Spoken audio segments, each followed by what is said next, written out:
ये कहानी उस वक्त की है जब प्रयागराज इलाहाबाद हुआ करता था। उस शहर में 17 साल का एक लड़का था। पिता फिरोज रेलवे स्टेशन पर तांगा चलाते थे, लेकिन लड़के की ख्वाहिश राजा बनने की थी और इस ख्वाहिश को पूरा करने के लिए वो जरायम की दुनिया में ऐसा पैवस्त हुआ कि अब वो माफिया बन चुका है और इतना बड़ा माफिया बन चुका है कि फिलहाल उत्तर प्रदेश की पूरी राजनीति उसके ही इर्द गिर्द घूमने लगी।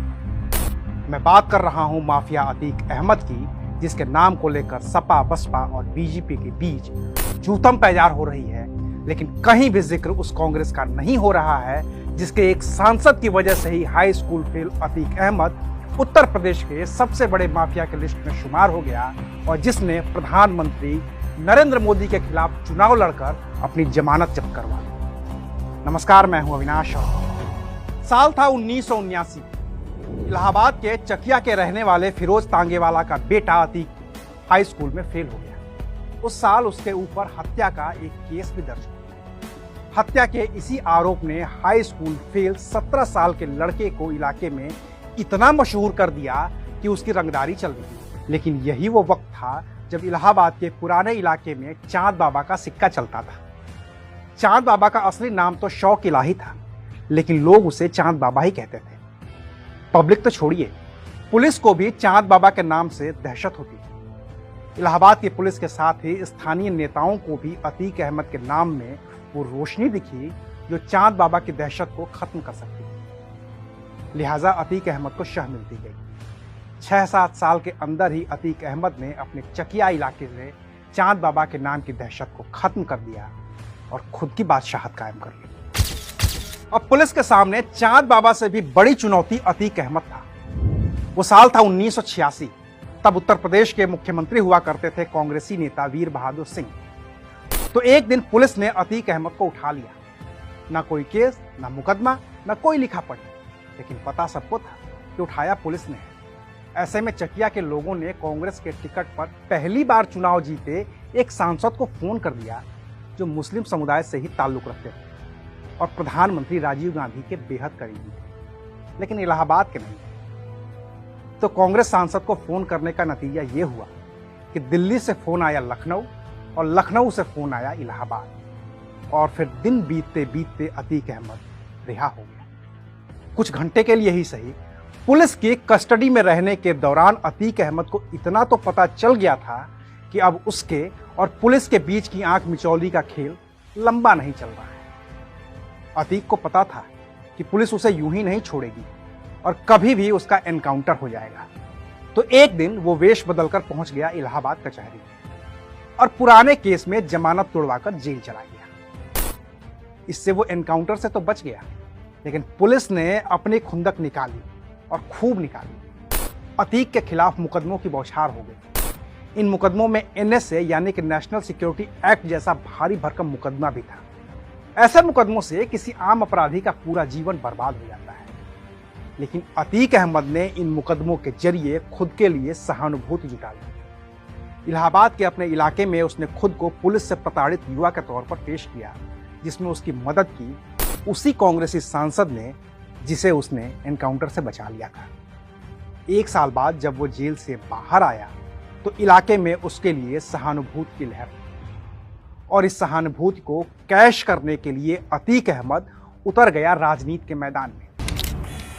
1989 में हो रहे विधानसभा चुनाव में अतीक अहमद ने इलाहाबाद पश्चिम की विधानसभा सीट से निर्दलीय ही विधायकी का पर्चा भर दिया और इस चुनाव में उसके सामने उतरा वो प्रत्याशी जो जरायम की दुनिया में भी उसका प्रतिद्वंदी था, शौक इलाही और चांद बाबा। लेकिन नतीजे आए तो पता चला कि शौक इलाही और चांद बाबा चुनाव हार गए। महज 9,281 वोट ही मिले। वहीं 25,906 वोटों के साथ अतीक अहमद ने वो चुनाव निर्दलीय ही जीत लिया। इस जीत के चंद दिनों के अंदर ही भरे बाजार चांद बाबा की हत्या हो गई। फिर धीरे धीरे करके चांद बाबा का पूरा गैंग ही खत्म हो गया और इलाके में इकलौती बादशाहत हो गई अतीक अहमद की।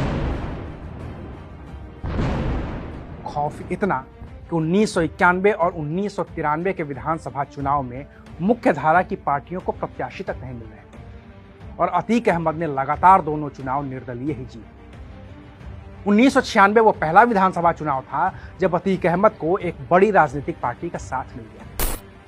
पार्टी थी समाजवादी पार्टी, जिसके मुखिया मुलायम सिंह यादव तब तक 2 बार उत्तर प्रदेश के मुख्यमंत्री बन चुके थे। तो सपा ने दे दिया अतीक अहमद को टिकट और अतीक अहमद लगातार चौथी बार इलाहाबाद पश्चिम से विधानसभा का चुनाव जीत लिया। और फिर उसने समाजवादी पार्टी का दामन छोड़ सोनेलाल की बनाई पार्टी अपना दल का हाथ थाम लिया। साल था 1999। उस साल उसे अपना दल का प्रदेश अध्यक्ष भी बना दिया गया। 2002 के विधानसभा चुनाव में उसे फिर से टिकट मिल गया इलाहाबाद पश्चिमी से, और वो फिर से जीत गया लगातार 5 बार। जरायम की दुनिया से निकला अतीक अहमद अब 5 बार का माननीय विधायक था। ऐसा विधायक जो विरोधियों को अपने सामने खड़े भी नहीं होने देता था। महंगी गाड़ियों और विदेशी हथियारों के शौक ने माननीय विधायक के रुतबे को इलाहाबाद में और भी बढ़ा दिया। इस बीच उत्तर प्रदेश की सियासत ने करवट बदली और साल 2003 में मुलायम सिंह यादव एक बार फिर से प्रदेश के मुख्यमंत्री बन गए। अतीक अहमद की समाजवादी पार्टी में वापसी भी हो गई। कद और भी बड़ा हो गया और इस बड़े कद के साथ उसे बड़ा पद भी चाहिए। तो साल 2004 के लोकसभा चुनाव में वो इलाहाबाद से सटी फूलपुर लोकसभा सीट से समाजवादी पार्टी का उम्मीदवार बन गया। उसे जीत भी मिली और अब वो माननीय विधायक से बन गया माननीय सांसद। और इसी के साथ अतीक अहमद के बुरे दिनों की शुरुआत हो गई। जिस इलाहाबाद पश्चिमी सीट से अतीक अहमद लगातार 5 बार विधायक बना था, वो सीट उसके सांसद बनने की वजह से खाली हो गई। इस सीट पर उसने अपने भाई खालिद अजीम उर्फ अशरफ अहमद को प्रत्याशी बना दिया। पार्टी थी वही समाजवादी पार्टी। अशरफ के खिलाफ बसपा ने राजू पाल को उतारा, जो कभी अतीक अहमद का बेहद करीबी रह चुका था, दाहिना हाथ रह चुका था, लेकिन अब वो खुद मुख्तार बनने की कोशिश कर रहा था और वो भी एक अपराधी हो गया था। उस उपचुनाव में एक और नाम था जो अपनी राजनीतिक किस्मत आजमा रहा था। नाम था केशव प्रसाद मौर्य, भाजपा के उम्मीदवार, वही जो अब उत्तर प्रदेश के उप मुख्यमंत्री हैं। तो उस उपचुनाव में 5 बार के विधायक से माननीय सांसद बन चुके अतीक अहमद के भाई खालिद अजीम उर्फ अशरफ चुनाव हार गए। अब इलाहाबाद पश्चिमी के नए विधायक थे राजू पाल। अतीक को भाई की हार बर्दाश्त नहीं हुई। 3 महीने बीतते बीतते इलाहाबाद पश्चिम के विधायक राजू पाल को बीच चौराहे पर गोलियों से भून दिया गया। पोस्टमार्टम में राजूपाल के शरीर से 19 गोलियां बरामद हुई। इस हत्याकांड में राजूपाल की पत्नी पूजा पाल ने सीधे तौर पर अतीक अहमद और उसके भाई खालिद अजीम उर्फ अशरफ का नाम लिया। केस भी दर्ज हुआ, लेकिन सरकार समाजवादी पार्टी की थी, तो पुलिस ने इन्हें हाथ भी नहीं लगाया। विधायक की मौत हुई तो सीट पर उपचुनाव भी हुए और उपचुनाव में अतीक अहमद के नाम की इतनी दहशत थी कि बसपा के टिकट पर अशरफ के सामने चुनाव लड़ने उतरी राजूपाल की पत्नी पूजा पाल वो चुनाव हार गईं और राजूपाल की हत्या का आरोपी खालिद अजीम उर्फ अशरफ बन गया माननीय विधायक। फिर आया साल 2007। उत्तर प्रदेश की राजनीति में बदलाव हुआ और मुख्यमंत्री बनी मायावती। तब तक विधानसभा चुनाव में अतीक अहमद की पुरानी सीट इलाहाबाद पश्चिम से मारे गए राजूपाल की पत्नी पूजा पाल बसपा के टिकट पर चुनाव जीतकर विधायक बन गई थी। मायावती ने सत्ता संभालने के साथ ही शुरू किया ऑपरेशन अतीक और इसके साथ ही अतीक अहमद के साम्राज्य का किला दरकना शुरू हो गया। यूपी पुलिस ने अतीक अहमद के गैंग को नाम दिया इंटरस्टेट 227। अतीक अहमद अब 20,000 का इनामी अपराधी बन गया था। अकेले गैंगस्टर एक्ट में ही उसके खिलाफ 10 से ज्यादा केस दर्ज हो गए। उसके गैंग में 100 से ज्यादा अपराधी थे। सब पुलिस के रडार पर आ गए। करोड़ों की संपत्ति सीज कर दी गई। अवैध कब्जा कर बनाए गए कई आलीशान मकान ध्वस्त कर दिए गए और माननीय सांसद अतीक वो फरार था, क्योंकि वो यूपी पुलिस का इनामी अपराधी था। उसकी धरपकड़ के लिए यूपी पुलिस ने पूरे देश में अलर्ट जारी कर दिया। समाजवादी पार्टी ने भी माफिया अतीक अहमद से पल्ला झाड़ लिया और उसे पार्टी से बेदखल कर दी। फिर एक दिन उत्तर प्रदेश पुलिस के पास फोन आया। ये फोन दिल्ली पुलिस का था। उसने दावा किया कि उसने माफिया अतीक अहमद को दिल्ली के पीतमपुरा इलाके से गिरफ्तार कर लिया है। यूपी पुलिस आई और अतीक अहमद को उठाकर जेल में डाल दिया। मायावती ने अतीक अहमद के साम्राज्य के ध्वस्तीकरण की शुरुआत कर दी। फिर आया साल 2012। यूपी में फिर से विधानसभा चुनाव आए। अतीक अहमद को फिर साथ मिला अपना दल का और उसने फिर से अपनी पुरानी सियासी जमीन तलाशने की कोशिश की और फिर पहुंच गया उसी इलाहाबाद पश्चिमी सीट पर जहां से उसने अपना राजनीतिक करियर शुरू किया था और जिसके उपचुनाव ने उसे अर्श से फर्श पर पहुंचा दिया था। लेकिन 2012 के उस चुनाव में अतीक अहमद के सामने प्रत्याशी थी पूजा पाल। अतीक अहमद और उसके भाई के हाथ को मारे गए राजू पाल की पत्नी। चुनाव लड़ने के लिए अतीक ने जेल से पर्चा तो भर दिया, लेकिन प्रचार के लिए उसे जेल से बाहर आना था, तो उसने हाई कोर्ट में जमानत की अर्जी दी। लेकिन उसकी दहशत इतनी थी कि हाई कोर्ट के 10 जजों ने बारी बारी से खुद को अतीक अहमद के केस की सुनवाई से अलग कर लिया। फाइनली 11वें जज ने उसे जमानत दे दी और चुनाव लड़ने वो बाहर आ गया। नतीजा आया तो अतीक अहमद की बची खुची सियासी साख भी खत्म हो गई। भाई को हराने के बाद पूजा पाल ने अतीक अहमद को भी करीब करीब 9000 वोटों से हरा दिया। लेकिन मायावती की तब सत्ता में वापसी नहीं हो पाई। सरकार बनी थी समाजवादी पार्टी की और मुख्यमंत्री बने थे अखिलेश यादव। तो अतीक अहमद की एक बार फिर से सपा के साथ नजदीकियां बढ़नी शुरू हो और इतनी नजदीकियां बढ़ी कि मुलायम सिंह यादव ने साल 2014 के लोकसभा चुनाव के लिए सुल्तानपुर से अतीक अहमद को समाजवादी पार्टी का प्रत्याशी बना दिया। इसका पार्टी के अंदर ही विरोध हो गया, लेकिन नेताजी अतीक पर मुलायम बने रहे। फिर बीच का रास्ता निकला और अतीक अहमद को सुल्तानपुर की बजाय श्रावस्ती से टिकट दे दिया गया। उस चुनाव में प्रचार के दौरान अतीक अहमद ने खुले मन से कहा कि मेरे ऊपर 188 केस दर्ज हैं और मैंने अपना आधा जीवन जेल में बिताया है, लेकिन मुझे इसका कोई अफसोस नहीं है। वो मोदी लहर का दौर था, तो अतीक अहमद श्रावस्ती से चुनाव हार गया। जीत मिली बीजेपी के दद्दन मिश्रा को। इसी के साथ अखिलेश यादव से भी अतीक के रिश्ते खराब हो गए।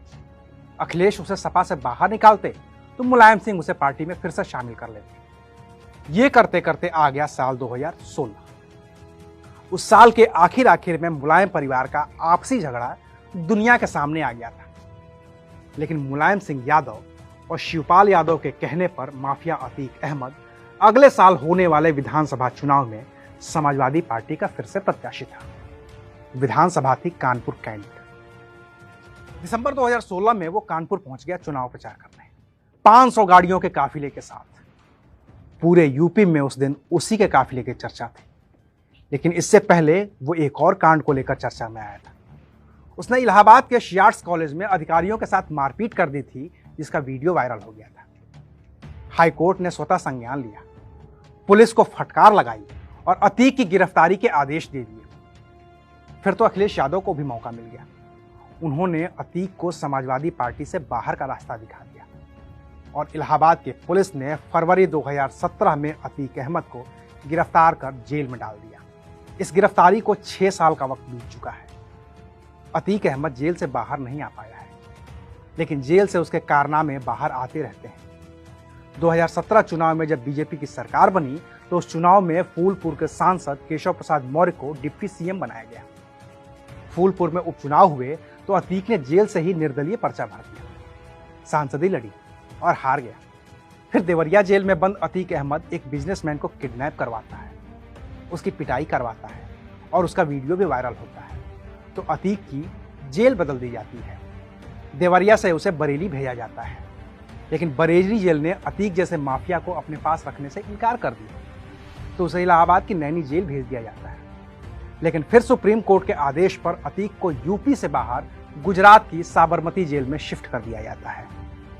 हालांकि अतीक अहमद का खौफ कम नहीं होता है, न ही उसकी ख्वाहिश कम होती है।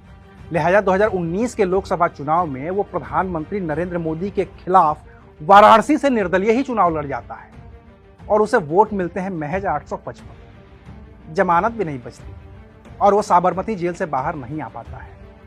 अभी हाल ही में 24 फरवरी को राजू पाल हत्याकांड के चश्मदीद गवाह रहे उमेश पाल की दिन दहाड़े गोली मारकर हत्या की गई है। इस केस का मास्टरमाइंड भी अतीक अहमद ही है, लेकिन इस केस ने उसके बेटों को भी बड़ा अपराधी बना दिया है, क्योंकि इस हत्याकांड में अतीक के साथ ही अतीक के गुर्गे और उसके बेटे पत्नी भी शामिल है। और इसी वजह से यूपी की राजनीति के केंद्र में फिलहाल वो अतीक अहमद है, जो करीब 4 साल से साबरमती की जेल में बंद है। उमेश पाल की हत्या में शामिल 13 शूटरों में से एक की एनकाउंटर में मौत भी हुई है, जो अतीक का ही गुर्गा था। अतीक के 2 लोग गिरफ्तार भी हुए हैं और सीएम योगी आदित्यनाथ ने विधानसभा के पटल पर ऐलान किया है कि वो माफिया को मिट्टी में मिला देंगे। तो मिट्टी में मिलाने का भी काम शुरू हो गया है। अतीक के करीबियों पर बुलडोजर गरज रहा है। अतीक के कई ठिकानों पर बुलडोजर चल चुका है और भी कई ठिकानों पर बुलडोजर चलना बाकी है। रही बात राजनीति की, तो वो भी हो रही है। सपा आरोप लगा रही है भाजपा पर, भाजपा आरोप लगा रही है सपा पर, बसपा आरोप लगा रही है भाजपा और सपा दोनों पर। हालांकि कांग्रेस खामोश है, जबकि हकीकत यह है अतीक का उभार ही कांग्रेस की वजह से हुआ। फिर कई सरकारें आईं और गईं, अतीक पर मुकदमे लगते गए। एक वक्त में उसके ऊपर करीब 250 मुकदमे थे, लेकिन करीब 45 साल के वक्त में अतीक अहमद को एक भी मामले में सजा नहीं हो पाई। साल 2001, 2003 और 2004 में तो सरकार ने डकैती के दौरान हत्या, SC/ST एक्ट, बलवा, अवैध वसूली और गैंगस्टर एक्ट के 4 मुकदमे खुद ही वापस ले लिए। गवाहों के मुकरने और साक्ष्य न मिलने की वजह से 14 मुकदमों में अतीक को बरी कर दिया गया। 6 मामलों में पुलिस ने ही फाइनल रिपोर्ट लगा दी। एक मामले में तो पुलिस ने ही कह दिया कि गलती से अतीक पर केस दर्ज हो गया है, वो उस मामले में शामिल ही नहीं था। आर्म्स एक्ट के एक मामले में तो पुलिस ने तय वक्त में चार्जशीट ही दाखिल नहीं की, तो केस ही रफा दफा हो गया। लेकिन आज की तारीख में अतीक अहमद पर दर्ज हुए 5 केस की जांच चल रही है, जो योगी सरकार के सत्ता में आने के बाद दर्ज हुए हैं। एक कारोबारी के अपहरण का मामला CBI जांच कर रही है। अतीक के खिलाफ 25 ऐसे केस हैं जिनमें कोर्ट में उसकी हाजिरी हो रही है। 11 मुकदमों में उसके खिलाफ सबूत पेश किए जा रहे हैं। योगी सरकार के सत्ता में आने के बाद अतीक की कुल 1168 करोड़ रुपए की संपत्ति कुर्क हो चुकी है। उसके भाई अशरफ पर 53 मुकदमे दर्ज हैं। पत्नी शाइस्ता पर 4 केस हैं। 3 बेटों में से एक अली पर 5, उमर पर 2 और असद के खिलाफ भी 1 केस दर्ज हो चुका है। कुल मिलाकर अब अतीक अहमद का आपराधिक साम्राज्य चंद दिनों का मेहमान है। पूरे परिवार पर केस दर्ज है और पुलिस बुलडोजर लेकर अतीक के हर उस ठिकाने को कुचलने को तैयार है जिसे उसने बंदूक की नोक पर बनाया था। तो ये थी कहानी अतीक अहमद की। आज के लिए शुक्रिया।